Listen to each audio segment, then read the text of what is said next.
मथुरा से ही पधारे वल्लभ संप्रदाय के परम विद्वान श्री वसंत चतुर्वेदी जी महाराज से निवेदन करता हूँ कि वो आकर के अपने भाव पूज्य महाराज श्री के चरणों में व्यक्त करें।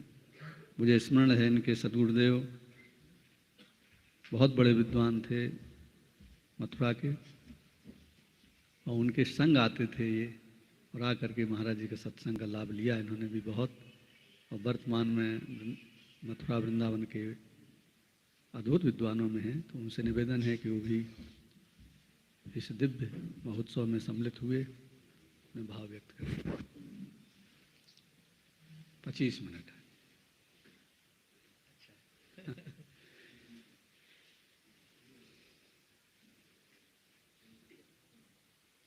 और हमारे आचार्य जी भी आ गए, उनको भी बारंबार वंदन। सभी महापुरुष गौड़पाद पीठाधीश्वर स्वामी प्रज्ञानंद जी महाराज, महामंडलेश्वर स्वामी प्रणवान जी महाराज, सभी संतों के श्री चरणों में बारंबार नमन वंदन अभिनंदन। श्री शास्त्री जी।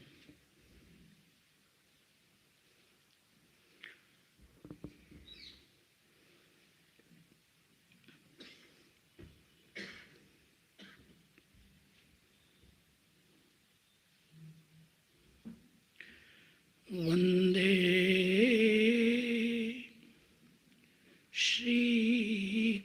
श्रीकृष्णदेवं मुरनरकभिदं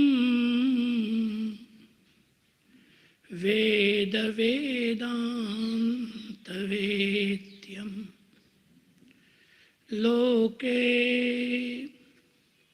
भक्तिप्रसिद्ध्यै यदुकुलजलधौ प्रादुरासीदपारः यस्यासीद् रूपमेव त्रिभुवनतरणे भक्तिवच्च स्वतन्त्रं शास्त्रं रूपं च लोके प्रकटयति मुदा यस्सनुभूतिहेतु। वन्दे गोवर्धनाधीशं श्रुत्युक्तरसरूपिणं नमामि श्रीमदाचार्यान् प्रभून् श्रीविठ्ठलेश्वरान्। हे गोपाल राधा कृष्ण गोविंद गोविंद, हे गोपाल राधा कृष्ण गोविंद गोविंद, कृष्ण गोविंद गोविंद, कृष्ण गोविंद गोविंद, कृष्ण गोविंद गोविंद, कृष्ण गोविंद गोविंद, कृष्ण गोविंद गोविंद, कृष्ण गोविंद गोविंद, कृष्ण गोविंद गोविंद, कृष्ण गोविंद गोविंद। हे नंदलाल राधा कृष्ण गोविंद गोविंद, हे नंदलाल राधा कृष्ण गोविंद गोविंद। श्री वृंदावन बिहारी लाल की जय, जमुना मैया की जय। आज की सभा के परम पूज्य श्री अध्यक्ष चरण,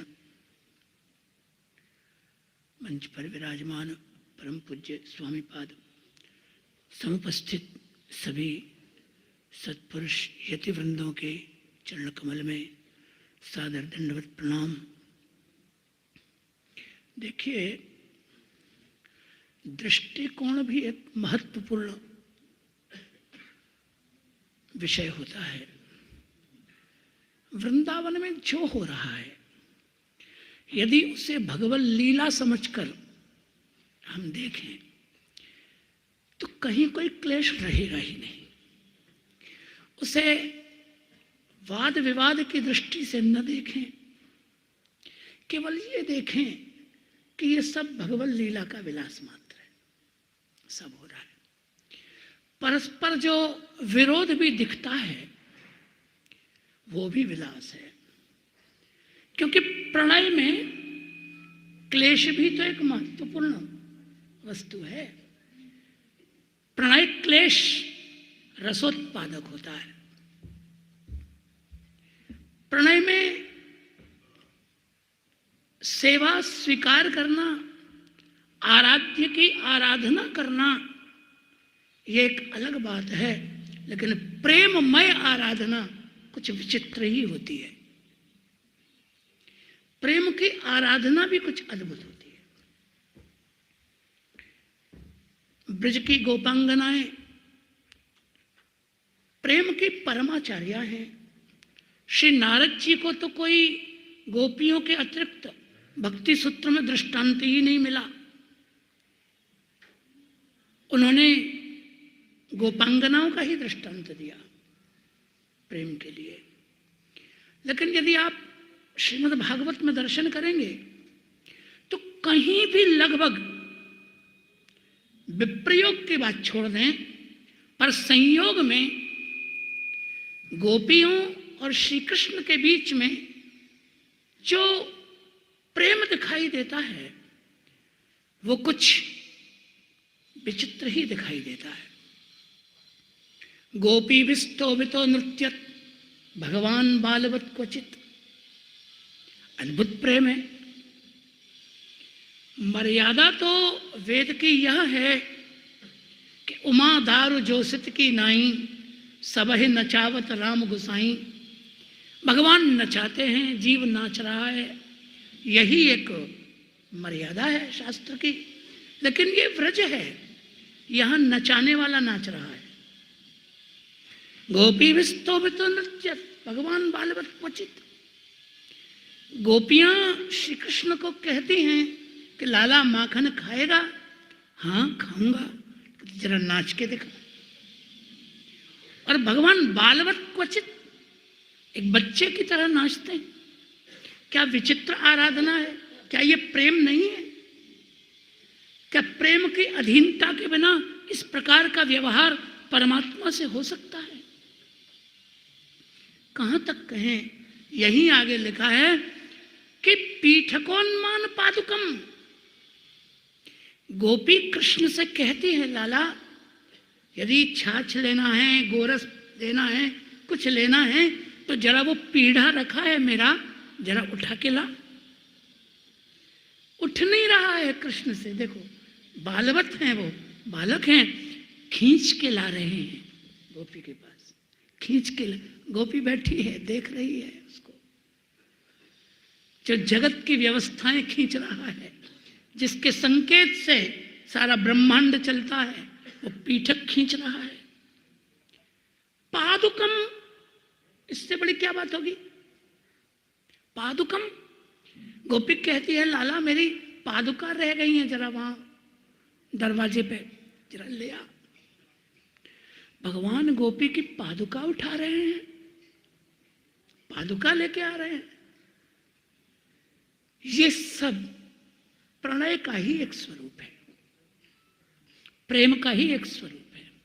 केवल दंडवत प्रणाम करके, सेवा करके ही प्रेम की अभिव्यक्ति होती हो ऐसा तो नहीं है।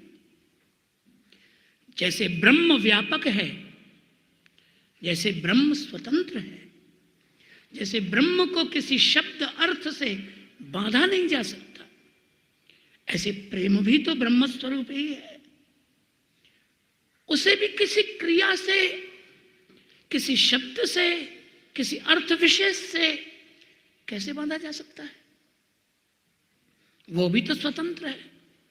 आप संयोग में देखेंगे तो गोपी और कृष्ण में, बाह्य व्यवहार में सदा क्लेश के रूप में ही प्रणय प्रकट होता है। सदा संयोग में प्रणय क्लेश के ही रूप में प्रकट होता है। आप देखिए, एक श्लोक है, मुझे कल ही मैंने लिखा है। श्री युगल सरकार प्रिया प्रियतम विराज रहे थे मार्ग में और विवाद ही हो रहा था, विवाद ही हो रहा था। दान का प्रसंग था, भगवान दान मांग रहे थे, हम राजा हैं, हमको दान दो। तो श्री प्रिया जी ने कहा कि तुम जो हो ना, वो त्रिवक्रेश्वर महादेव, वक्रेश्वर महादेव हो, वक्रेश्वर महादेव हो तुम। और उसमें उन्होंने कहा कि वक्त्रस्त्रिधा त्वमादौ मध्ये चांते च वंशिका रसिका, तुम 3 जगह से वक्र हो जाते हो, टेढ़े हो जाते हो। जब तुम बांसुरी बजाते हो तो तुम ललित त्रिभंग हो जाते हो, चरण से, कटी से, ग्रीवा से, सब जगह से टेढ़े हो। और वचन भी टेढ़े ही बोलते हो, कभी प्यार से नहीं बोलते हो। जहां बोलते हो वहां टेढ़ा ही टेढ़ा बोलते हो, कोई ढंग से बात नहीं करते हो। इसलिए वक्रेश्वर देवोसी, तुम वक्रेश्वर महादेव हो। जय हो वक्रेश्वर महादेव। कभी सीधे चलते ही नहीं हो। तो भगवान ने कहा आप कोई कम है क्या? तुम भी कोई कम नहीं हो। हमको वक्रेश्वर महादेव कहती हो, तुम अष्टवक्रा हो। हम तो 3 ही जगह से वक्र हैं, तुम 8 जगह से टेढ़ी हो। और भगवान वहां कहते हैं वाची कचे भुवि दृष्टौ स्मिते प्रयाणे व गुंठने हृदय च त्वामित्यष्टसु वक्राम अष्टावक्रायताम वंदे। तुम्हारा सब टेढ़ा ही टेढ़ा है। वाची, तुम्हारी वाणी कोई बहुत मीठी है क्या? तुम्हारी वाणी भी तो कठोर है। हमारे यहाँ दान के कीर्तन आते हैं, पुष्टि मार्ग में दान के कीर्तन आते हैं। तो एक नंददास जी का कीर्तन है, उसमें भगवान दान मांग रहे हैं, सबको जाने दिया, प्रिया जी को खड़ा कर लिया, बोले खड़ी हो जाओ, हमको कुछ विशेष तुमसे दान चाहिए। ये क्या तरीका है? दान लेने का ये कौन सा तरीका है? बड़ा प्यारा कीर्तन है, पूज्यपाद महाराज श्री की आराधना का उत्सव है, तो मैं आपको सुना रहा हूं। प्रिया जी ने कहा कि तुम क्या चाहते हो, दान चाहते हो या झगड़ना चाहते हो? दान चाहते हो तो जैसे मांगने का तरीका है, मांगने वाले विनम्रता से मांगते हैं, हाथ जोड़ो मांगो, लो और राह पकड़ो।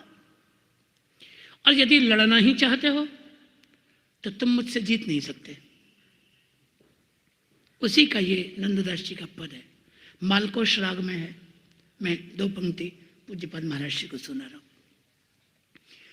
तो सोनंद लाडले झगरूंगी, तो सोनंद लाडले झगरूंगी, सब ही छोड़ मोकों कर ठाड़ी, तुमरे जान कछु काज न करूंगी।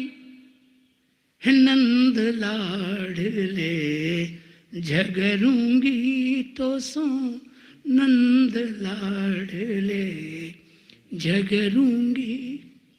सबको निकल जाने दिया, हमको रोक लिया। तो तुमरे जान कछु काज न करूंगी, तुम तो ठाले ठूले फिरत हो, काम धाम तो कुछ है नहीं।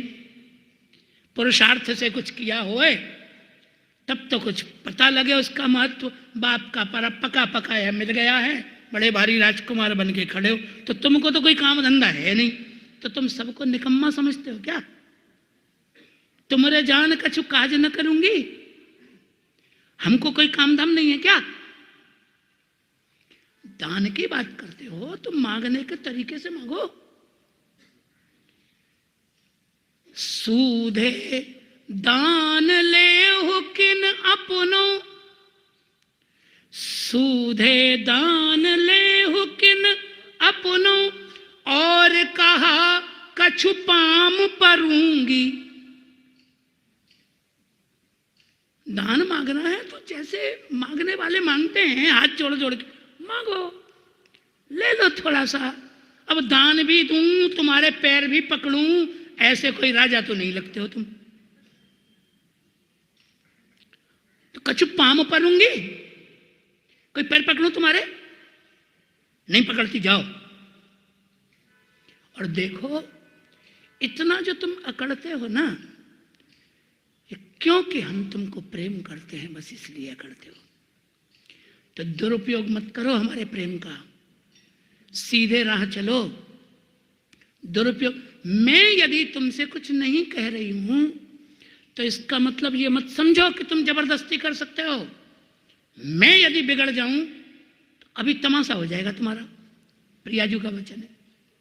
वो कहते हैं, नंददास जी कहते हैं, तुमरे संग सखान के देखत, तुम अकेले नहीं हो, सब सखा भी खड़े हैं, हम तुम्हारा सम्मान बनाए रखना चाहते हैं।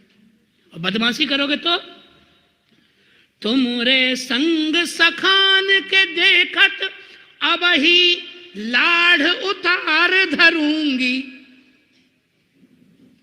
अब ही लाढ़ उतार धरूंगी, नंद लाडले झगरूंगी तो सो। हम चाहते नहीं हैं, नहीं तो लाड़ पे चढ़ गए हो ना, अब ही लाड़ उतार धरूंगी, 1 मिनट में आ जाओगे नीचे। नंददास जी कहते हैं कि नंददास प्रभु कछु न रहेगी, जब सब बातन उघरूंगी।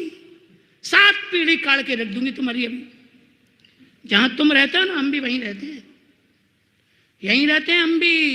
सब जानते हैं तुमको, कितने पानी में हो। जब सब बातन उघरूंगी, यदि उघाड़ने खड़ी हो जाऊंगी तो कछु न रहेगी, कुछ नहीं रहेगा। इसलिए तरीके से बात करो, कायदे से बात करो, बदमाशी की बातें मत करो। तो ये प्रणय नहीं है क्या? ये प्रणय का प्रकार नहीं है क्या? प्रणय किसी क्रिया के अधीन नहीं है, किसी विशेष क्रिया के अधीन नहीं। जैसे भगवान किसी क्रिया विशेष के अधीन नहीं है, ऐसे प्रणय भी भगवत रूप है। और इस वेद की हिम्मत नहीं है जो भगवान से कह दे लाड़ उतार धरूंगी। वेद नहीं कह सकता, ये तो ब्रज की गोपी ही कह सकती है, तो श्री प्रियाजू कह सकती है। तो भगवान ने कहा कि तुम भी तो ऐसे ही बोलती हो, तुम भी तो ऐसे बोलती हो, वाणी से भी तुम कठोर बोलती हो, तुम भी कठोर बोलती हो और बड़ी गंभीर बोलती हो। हमारे यहां तो ऐसे बहुत से चरित्र आते हैं।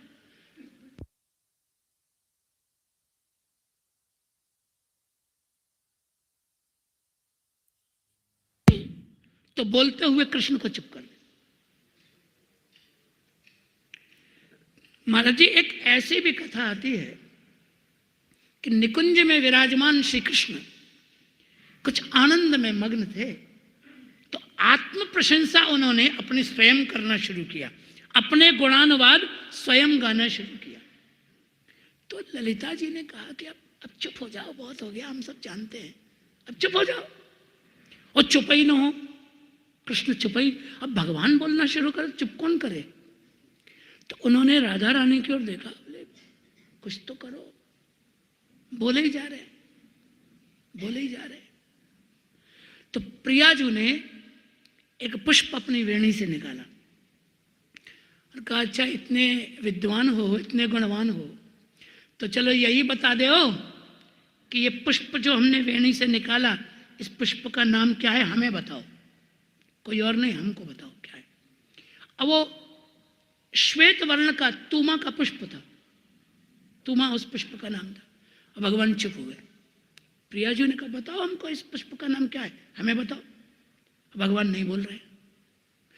बोल इसलिए नहीं रहे हैं कि पुष्प का नाम तूमा है और वो प्रियाजू से तू मां कह नहीं सकते। तू मां कैसे कहेंगे, बताओ।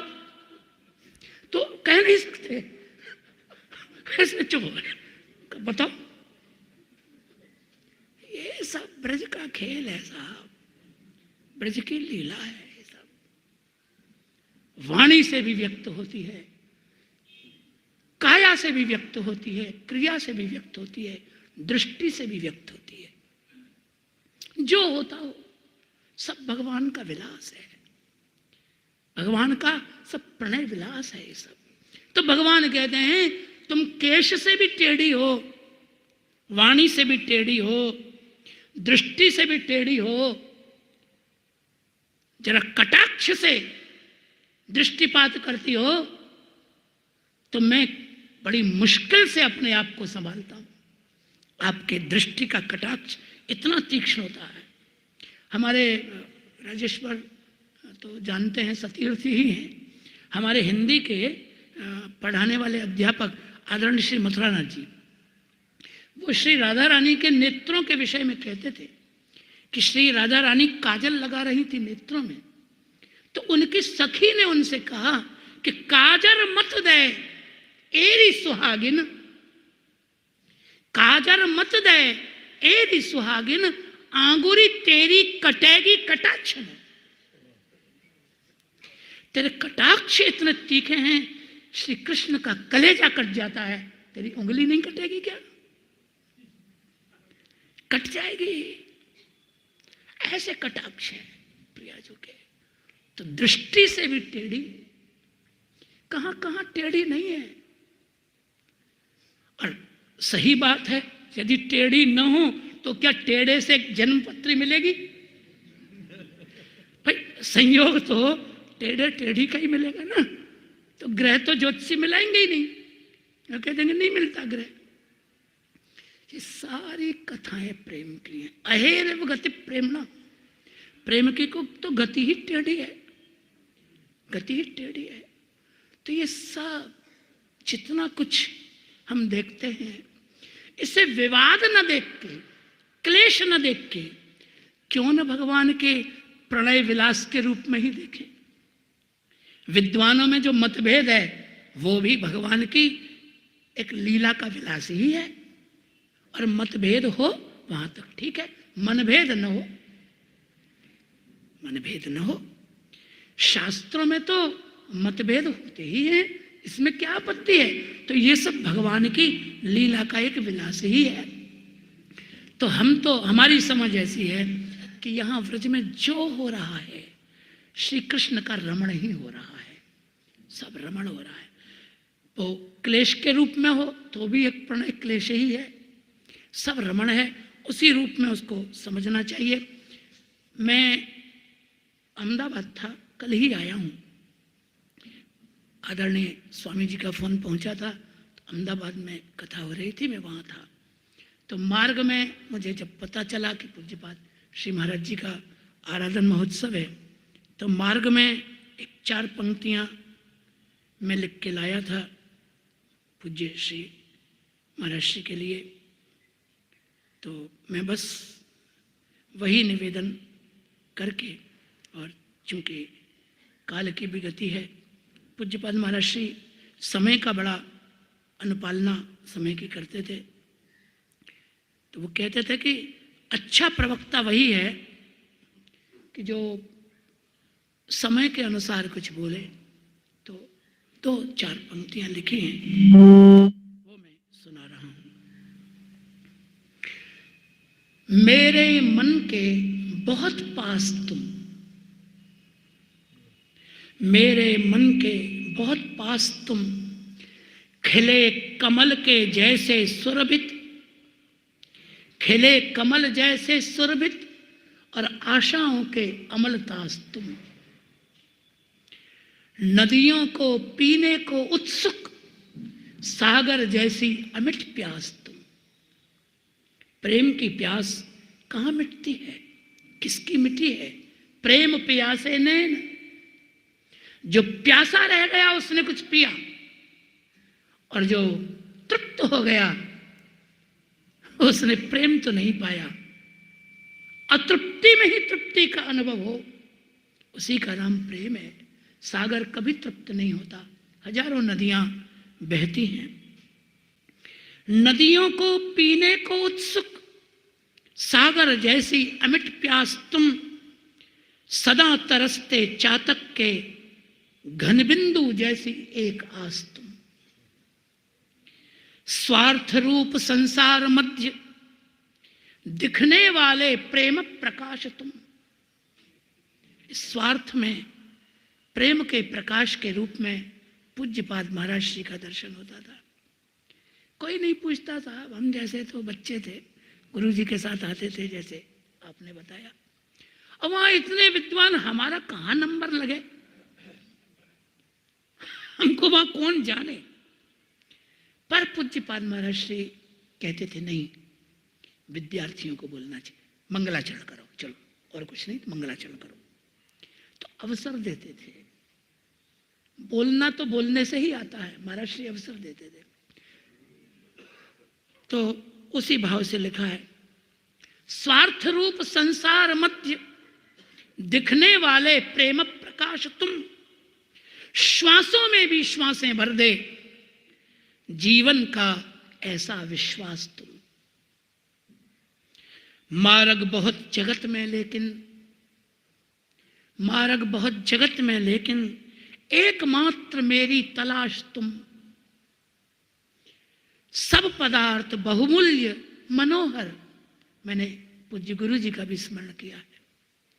सब पदार्थ बहुमूल्य मनोहर, पर बसंत को एक खास तुम। मेरे जीवन में उंगली में गिने हुए सत्पुरुषों में पूज्यपाद महाराज श्री ऐसे ही एक खास थे। और एक ये अभी अभी लिखा है मार्ग में आते आते, वो भी मैं सुना देता हूं।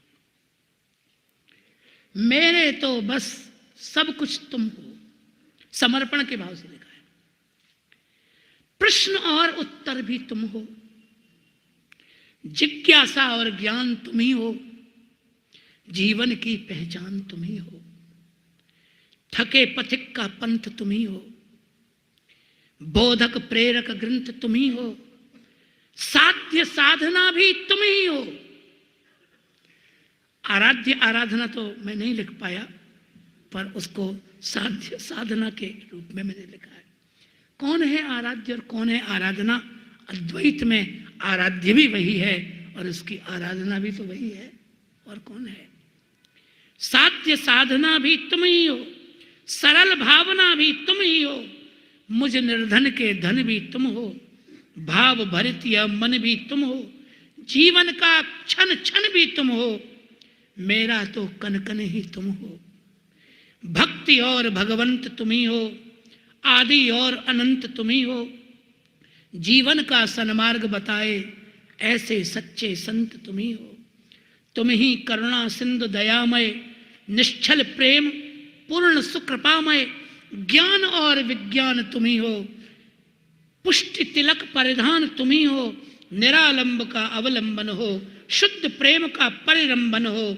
तुम बसंत के मनहर वल्लभ, हृदय के आलिंगन तुम हो, मेरे तो बस सब कुछ तुम हो। महाराज श्री तो ब्रह्म रूप ही थे, और ब्रह्म रूप थे भी कहें तो घट जाएगा, हैं कहें तो भी घट जाएगा, क्योंकि वो तो त्रिकालाबाधितत्वम सत्यत्वम है, तो अबाधित ही हैं। तो तीनों काल में वो थे भी, वो हैं भी, और वो रहेंगे भी। तो बस उन्हीं को ये भाव सुमन सादर समर्पित। आप सबको सादर दंडवत प्रणाम। एक बार फिर भगवान नाम, एक नियमानुसार आदत सी पड़ गई है। गोपाल राधा कृष्ण गोविंद गोविंद, गोपाल राधा कृष्ण गोविंद गोविंद, कृष्ण गोविंद गोविंद, कृष्ण गोविंद गोविंद, कृष्ण गोविंद गोविंद